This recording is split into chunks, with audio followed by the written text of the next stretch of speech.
a lot of people have suggested is that I look at No Game, No Life. I haven't looked at it yet. I'm going to watch it now. The reason why I'm recording this bit before I've even seen it is because of the summary. Siblings, already a bad sign for an anime. Sora and Shiro make up the most feared team of pro gamers. Listen, I'm hoping it's going to be better than I think it will be. But I am suspecting that the two siblings will be very close. And that the pro gamers will be a little bit cringe. Anyway, I'm going to watch the first episode now. A few moments later. It was as bad as I thought it would be. This anime is littered, quite literally in this scene, with tiny chess references all over the place. The first time it's mentioned very clearly is in the first episode. This world is chaotic, unfair, and unforgiving. It has no meaning or value. Okay. It is very tempting to approach life from a lens of nihilism, but that will ultimately do way more harm than the real world ever could. It's a very childish view of the world. What is this? It's called How does Japanese. this guy know that the two of us are siblings? Huh? Chess? Chess game. This UI, it's not perfect, but it reminds me a little bit of this. So this is the Internet Chess Club. So nowadays you have websites like chess.com, but back in the day people used to play on the Internet Chess Club. It's kind of cute. It's pretty close. I feel like it's definitely inspired in a good way. Chess is a finite, two-player, zero-sum, perfect information game. Alright, let's dissect that real quick. This is what he said. Chess is a finite, two-player, zero-sum, perfect information game. First of all, finite. This is obviously true. There are only so many configurations of pieces that you can have on the chessboard. Two-player. Also true, there are two players in a chess game. Zero-sum. Now, what does that mean? So zero-sum is a term from economics and from something called game theory. No, not the YouTube channel.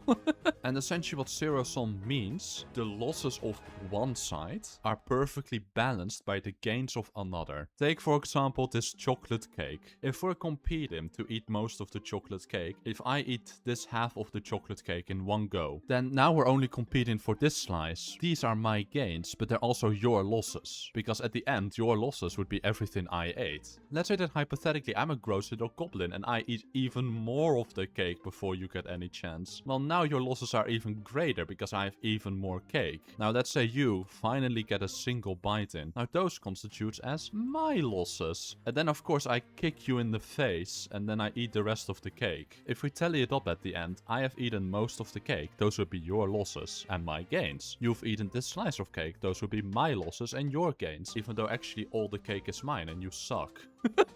I bought it, it's my cake. But yeah, that's what zero-sum means. Almost every competitive game where there are winners and losers is zero-sum. Okay, next up, perfect information. So perfect information is again a term from game theory. You can already see chess as a game of perfect information. When you have two players competing against each other, they both have access to the exact same knowledge. And we don't mean like innate knowledge, right? Like if I understand chess a little bit better, that's not the knowledge we're talking about. It's the state of the board. If I move a piece, I can't keep that secret from you. Compare it to something like poker, where I'm hiding information from my opponent. To each game, there is a perfect solution that will never fail. Of course, that's only if you have a mind capable of calculating the 10 to the power of 120 possible states of the board. Okay. No one can calculate all those board states. That is ridiculous. That is beyond the realms of science fiction. We have made supercomputers that can't do that. This is Stockfish 18. I've set the search time to be infinite. Currently, it's at depth 65, meaning it could search about 32 moves deep. 10 to the power of 120 possible. 10 to the power of 120. Let me write that down real quick. He says that's the number of possible board configurations. States of the board. States of the board, right? So this is one board state. This should be another board state. This is a board state. Whatever. Calculating this is actually really simple. And in order to do that, we're gonna talk about the fun world of combinatorics. Yippee! Who said that? Who did that? First of all, we need to figure out how many squares there are on the chessboard. The chessboard is 8 by 8, so it will be 64 squares in total. So we take each square, let's start with A1, and we see how many possible states can that square be in. So one state would be for empty, another one would be for a white king, one for a white queen, one for a white rook, etc. all the way to pawn. And then we have a state for a black king, all the way to pawn again. So every single square can be in 13 possible states, including empty. Now calculating the amount of possible configurations is actually really simple. We just take that number 13 possible states and we raise that to the power of the 64 squares. When we end up with this number, which is a lot smaller than the 10 to the power of 120 that our super smart anime protagonist just gave. So you might be thinking, where does that number 10 to the power of 120 come from? Well, that's called the Shannon number, and it's slightly different. Essentially what it means is the possible amount of games. And you might be thinking, how is that any different from the amount of possible board configurations? So if I put up this position over here, right? And let's say knight f3 on d6. This is a possible configuration of the board. However, in order to reach this, I can play it via multiple move orders. I don't have to start with e4. I can start with knight f3. Pawn c5, pawn e4, pawn d6. So we've reached the same state, but via different move orders. That's the big difference between the Shannon number and the possible board configurations. So if we go over here, Wikipedia actually provides a very handy table. So we see that the Shannon number grows quicker than the number of possible board positions. And that's where that 10 to the power of 120 comes from. Once we've reached the 11th move, there are about 2 quadrillion possible games, but only about 700 billion possible positions.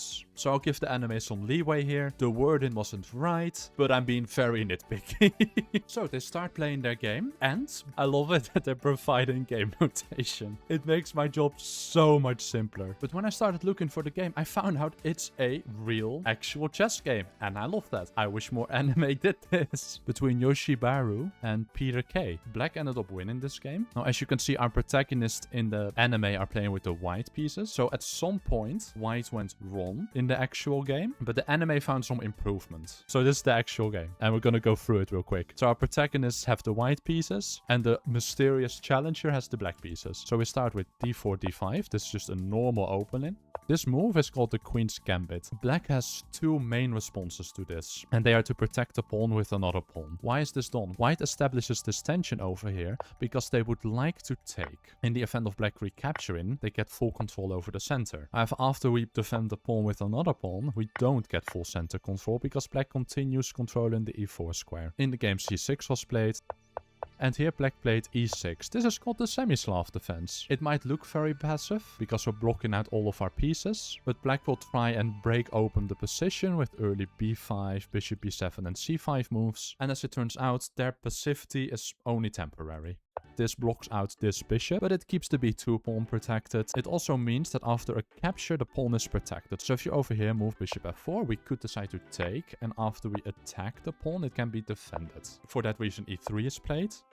Now that the bishop has moved once, black decides to take to force the bishop to move twice. If we had taken in the previous position over here, white gets to take back in one go. Now after knight bd7, notice how it's white's turn to move. Compared to the game where we reach the exact same position, but now here it's white to move and here it's black to move. So this is a clear improvement.